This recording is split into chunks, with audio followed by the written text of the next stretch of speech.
This is a question that I really love, and I ask to all my guests, our guests. So, what does it mean, success to you, which is a very personal take, and what are you willing to sacrifice in order to be successful?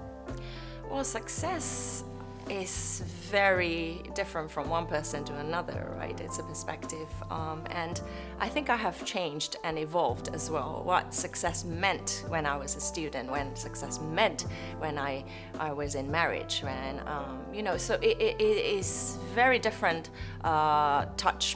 You have a touch point in your life, and your success story, once you achieve something, it gets bigger and bigger and bigger.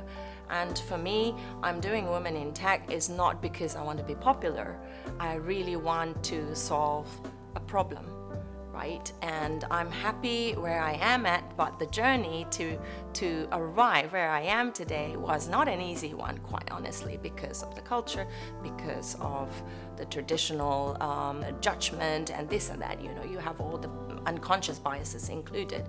So I have to tap, to my shoulder, hug myself, and like, well done, which I'm not often doing. In this respect, I think success is very different from everybody. For me, right now, my journey has just begun.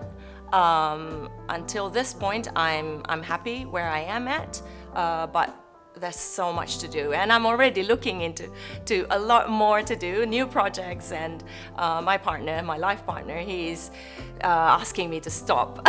So that's where I am, and upon reflecting on the sacrifices, my sacrifice for me is like, okay, that's more like I want to reframe it to learning curve, I would say. Like, okay, that was not really like a sacrifice made.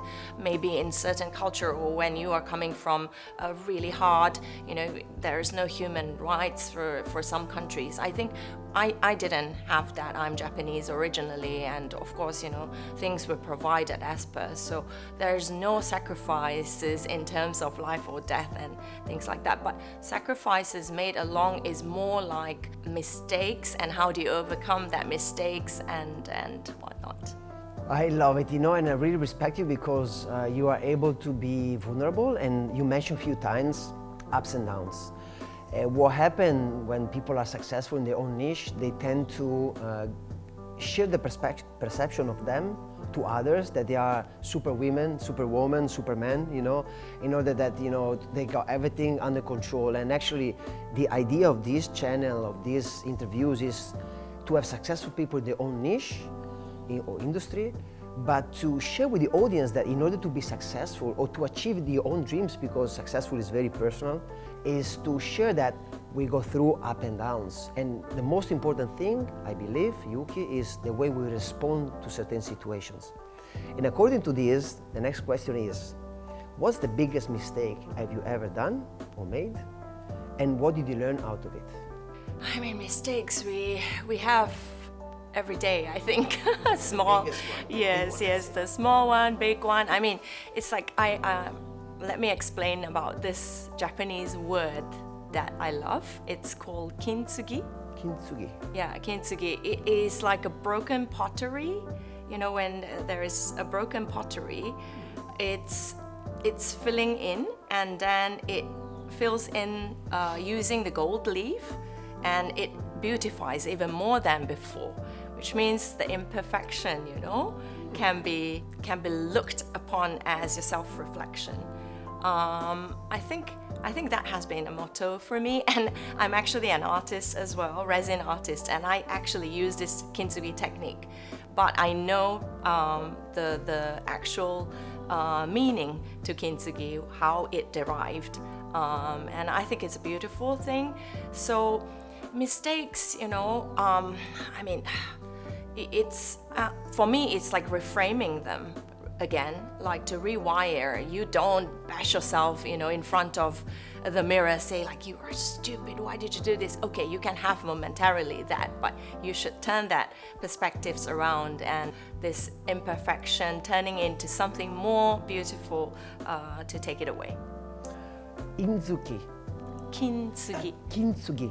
Sorry, I will take my No, of kintsugi. course. I would like to receive the acceptance of being imperfect is fine. And it's a big one, it's a very big one, because as you mentioned before, there's a lot of judgment by the society, even if it's very subtle, and there's a lot of self-judgment as well. So embracing the fact that being imperfect is totally fine and seeing beauty of it, that one I believe it can help us even to see failure, which is something that I'm working on as well, to perceive failure. Actually, failure does not exist, it's just part of the process. And once we stop labeling failure as a negative things, it really empowers us a lot. Absolutely. I should add something before I went into Kintsugi, sorry, because please, my traditionally, my culture is very, expectations are high, right? And it's a very, very, I would say, oppressed in a way that nobody should be raising their hands or to take the spotlight. So that's the kind of culture where I was in, and it's very hard actually not to stand out, because standing out saying something, people will look at you like, oh, you better be good, right? And yeah, whether you get it or not. So that's the kind of societal problems we have as well. Which is the most inspiring quote have you ever read? Well, I heard more like of recent is, of course, that Dancer Michelle Yeoh. I love it. When she won the Oscar, she said that don't let anyone tell you you are over your prime. And I think, as we are getting older as a woman, sometimes you feel like, so don't let anyone tell you you are past your prime, right? That's one, yeah. This is, consciously and unconsciously, of course, you are a kind of a leader. I've seen, and thanks for the invitation, I've been participating myself to a couple of events of women in tech. And you're very charismatic, very self-confident, in front of an audience.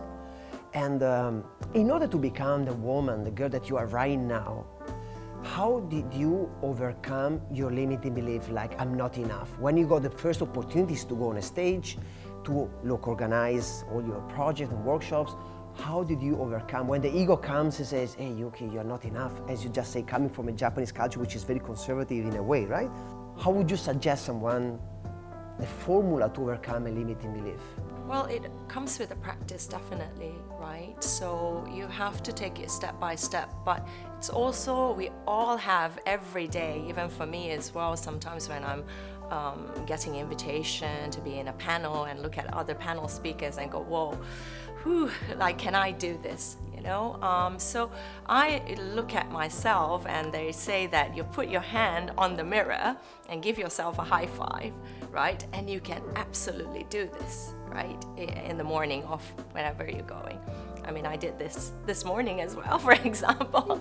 So yeah, that's something. But again, it's a practice, and the more you do it, the better it gets, I think. And then, but I think the first thing to realize is, where is this coming from? I think a self-reflection, I would say.